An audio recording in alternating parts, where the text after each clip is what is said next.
ಕೊಪ್ಪಳ ಜಿಲ್ಲೆಯಲ್ಲಿ ಉಮೇಶ್ ರೆಡ್ಡಿ ರೀತಿಯ ವಿಕೃತ ಕಾಮಿ ಸಿಕ್ಕಿರೋದು. ಮನೆಯ ಕಾಂಪೌಂಡ್ ಅನ್ನ ಹಾರಿ ಮಹಿಳೆಯರ ಒಳ ಉಡುಪು ಕಳ್ತನ ಮಾಡ್ತಾ ಇದ್ದ. ಇವತ್ತಿಗೂ ಈಗಲೂ ಈ ಥರದ್ದು ವಿಕೃತ ಕಾಮಿಗಳು ನಮ್ಮ ಮಧ್ಯದಲ್ಲಿ ಇದಾರಲ್ಲ ಅಂತ ಅನ್ಸೋದು ನಿಜವಾಗ್ಲೂ ಅಸಹ್ಯಕರ. ಕೊಪ್ಪಳ ಜಿಲ್ಲೆಯ ಗಂಗಾವತಿ ನಗರದಲ್ಲಿ ನಡೆದಿರುವಂಥ ಘಟನೆ. ರಾತ್ರಿ ವೇಳೆ ಮನೆ ಕಾಂಪೌಂಡ್ ಹಾರಿ ಒಳ ಉಡುಪುಗಳನ್ನ ಕಳ್ತನ ಮಾಡ್ತಾ ಇದ್ದ. ಉದ್ಯಮಿಯ ಮನೆಯಲ್ಲಿ ಒಣ ಹಾಕಿದ್ದ ಒಳ ಉಡುಪು ಕಳ್ತನ ಆಗಿದೆ. ಒಳ ಉಡುಪು ಕದ್ದು ಹೋಗ್ತಾ ಇರುವಂಥ ದೃಶ್ಯ CCTVಯಲ್ಲಿ ಸೆರೆ ಸಿಕ್ಕಿದೆ. ನೋಡಿ, ನಮಗೆ ಈ ಥರದ ಘಟನೆಗಳನ್ನು ನೋಡಿದಾಗ ಅಸಹ್ಯ ಅಂತ ಅನಿಸುತ್ತೆ ರೀ. ಉಮೇಶ್ ರೆಡ್ಡಿ ರೀತಿಯಾದಂಥ ವಿಕೃತ ಕಾಮಿಗಳನ್ನು ಅಥವಾ ಅವರ ಹಿಸ್ಟ್ರಿ ಇದೆಯಲ್ಲ, ಅದನ್ನೆಲ್ಲ ನೋಡಿದಾಗ ಇಂಥವರು ಇದ್ರಾ ಅಂತ ಅನ್ನಿಸ್ತಾ ಇತ್ತು.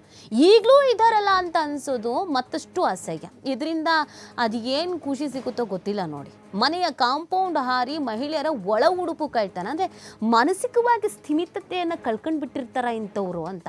ಆಮೇಲೆ ಇದನ್ನೆಲ್ಲ ತುಂಬ ನೆಗ್ಲೆಕ್ಟ್ ಮಾಡ್ತಾರೆ. ಏನೋ ಕಾಣೆಯಾಗಿದೆ ಅಂದರೆ ಕಾಣೆಯಾಗಿದೆ ಏನೋ ಅಂತ. ಆದರೆ ಇದಕ್ಕೆ ಅಂತಲೇ ಇದೇ ಮನಸ್ಥಿತಿಯವ್ರು ನಮ್ಮ ಜೊತೆಗೆ ಸಮಾಜದಲ್ಲಿ ಇದ್ದಾರೆ, ನಮ್ಮ ಮಧ್ಯದಲ್ಲೇ ಓಡಾಡ್ತಾ ಇರ್ತಾರೆ ಅಂತ ಅಂದಾಗ ನಿಜವಾಗ್ಲೂ ಅಸಹ್ಯ. ಇನ್ನು ಹೆಣ್ಣು ಮಕ್ಕಳಿಗೆ ಇನ್ನು ಯಾವ ಥರ ಇಲ್ಲಿ ಸೆಕ್ಯೂರಿಟಿ ಇದೆ ಅನ್ನೋದನ್ನು ಗಮನಿಸಬೇಕಾಗತ್ತೆ. ಮನೆಯಿಂದ ಹೊರಗಡೆ ಬರಬೇಕಾದ್ರೆ ಯೋಚನೆ ಮಾಡ್ಕೊಂಡು ಬರಬೇಕಾಗತ್ತೆ. ಒಳ ಉಡುಪೇ ಬಿಡಲ್ಲ ಇವರು. ಇನ್ನು ರಸ್ತೆಯಲ್ಲಿ ಓಡಾಡುವಾಗ ಇನ್ನು ಎಷ್ಟರ ಮಟ್ಟಿಗೆ ಹೆಣ್ಮಕ್ಳಿಗೆ ಸಮಸ್ಯೆ ಆಗ್ಬೋದು ನೀವೇ ಯೋಚನೆ ಮಾಡಿ.